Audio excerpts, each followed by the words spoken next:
Righto, Tellio there, champs. Now, if you want to know who won CES, I'm pretty sure Zeus and ROG won it, especially for laptops. They have such a diverse lineup of new laptops. We're talking new CPUs, new GPUs, new displays, new designs, new cooling, a whole lot of new stuff, and I'm going to attempt to tell you everything about these. There are so many to get through. We got the ROG Strix SCAR 16, 17 and 18, ROG Strix G 16, 17, 18, ROG Zephyrus G14, G16, M16, and yes, we have a G14 with an RTX 4090 Wolf. Yeah, I've been told many times get it out of Hertz, or that's not going to fit, but is an RTX 4090 going to fit in the G14? We'll soon see. We got the ROG Flow X13. We got the ROG Flow X16, ROG Flow Z13. So let's crack on and look at the specs. Oh, there we can see the Strixes. Nice. Look at all these G series laptops. Those things are killer. I reckon they're the best. Like versatile things, you can use them for everything. New flows. Just wow. Okay, a little bit about the CPUs. These are the new CPUs going in HX parts. Now they will be for the bigger, thicker laptops. The H parts will go on the thinner ones, right? So, these are the high performance ones that go in here. I definitely think you want to stick with 13700 because it has the 8 performance cores, all right? I think that's the best bet there. Anything under that, 6 performance cores will be okay, but hey, I reckon 8 is the best. And here are the H parts. Let's go to the H parts, and these are all the H parts here. So with the H parts, you can only have up to 6 performance cores. So really, you could go down to an i7, although the frequency isn't as high, but you could go down to the i7 13620H and still have 6 performance cores. And the good thing about this is, you still got the same amount of cache. Who cares about the efficiency cores? Like, who gives a toss? So let me attempt to show you the specs of all these laptops. So this is SCAR 16 and SCAR 18. I love these laptops. They're awesome. Up to 175 watts, okay? 175 watt GPUs, up to RTX 4090 and 13980HX, okay? Look at the displays. You can look at them here. I'm not going through every display. Take a screenshot. We've got some G-Syncs here, 16 by 10, 240 hertzes, wide color gamut ones, Dolby Vision, friggin' awesome. I love the SCARs, always have. Let's go to the next one. This is a continuation of the SCAR here. Just telling you the weight, 2.5 kilos, 3.1 kilos for the 18 inch. Woo! And then we have ones with Ryzen processors, okay? You can get Ryzen processors. Says latest AMD Ryzen, so whichever ones that is, the current ones or the next ones, take a screenshot of that. So this is the G16 and G18 ROG Strix, so not the SCAR. Same sort of thing there.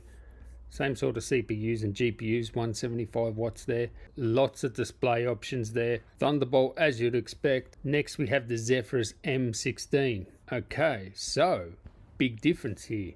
H parts. This is the thin and enthusiast class, okay? So we have H processors that use less wattage. So 145 watts instead of 175 watts. So the SCAR's going to perform better, or the Strix. It's going to perform better. But if you want thin, more premium, get this one here. Some good displays here. Standout features, Dolby Vision, G-Sync, 240 Hz, 1600p. Mini LED option, all right? Mini LED for the win. And on the right hand side we have the Zephyrus G16, and with that H processors as well, up to 120 watts. So these are smaller, the Gs, right? They're smaller, thinner, 120 watts, right? So we're going down in the wattage and only up to 4070, okay? H part CPU, looks like some good displays there. 240 Hz if you want one. Thunderbolt, all the good stuff. Told you there was a ton of them, didn't I? The G14, the G14 4090, what? 125 watt 4090. I don't know, and it's got a Zen processor too, so I don't know about that, because I'd probably rather have an Intel processor if I'm going to have a 4090, and 125 watt 4090, it seems sort of like a waste. But if you want portable power, this is it. So if you need all the CUDA cores or something like that, possibly there could be high wattage 4080s that beat this. 125 watts versus 175 watts. I mean, yeah. We have a Zephyrus Duo 16. They're the dual displays, Ryzen CPUs, 4090 but 165 watts. So that's a good good option there. 165 watt, 240 hertz displays, Dolby Vision, no mini LED. Yes, a mini LED. We do have the option of the mini LED, so looks like 1000 nits peak brightness with that thing. And do we have the mini LED here with the G14? Yes, mini LED. Woof, that thing packs a punch, that G14. Take a screenshot. Alright, so the flows, H processors and Zen processors, okay? So there's two versions, one with Intel, one with AMD. The AMD will have the better battery life. I suspect that the Intel might perform better, but no, I don't think so, because it's same with the Intel, you can only get a 4060, right? With the AMD version, you can get a 4070. So there's the big difference there. Some good panels here. We got G-Sync, we got Dolby Vision 100% P3, 165 Hertz. And what do we got here? Only one display option. So it looks like they're putting more effort into the AMD versions of these flows. So yeah, all right. Take a screenshot there for you.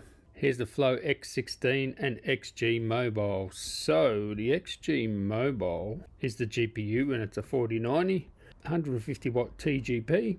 And yeah, that can plug into your Flow, and that's an Intel H processor up to RTX 4080, and I guess that makes sense, right? So you don't need a 4090 when you can add a, an external GPU. Some options there, mini LED for the display, 1600p, 16 by 10. I was the only one. I'm telling you now, when Windows was 16 by 9 and I was using Macs and Windows at the time, I was the only one banging on about 16 by 10. I was like, oh, I wish it was 16 by 10. Everyone's that, you don't need that, 16 by 9 is good. No, Tally-ho was right, wasn't he? 16 by 10, everyone. Only about 100 years right later. But that's it. I tried. Actually, if I remember, leave a comment. If I don't remember, I'll actually put this file. I'll leave a link to it so you can download it and have a look through it yourself. But anyway, catch you in the next one. Tally ho.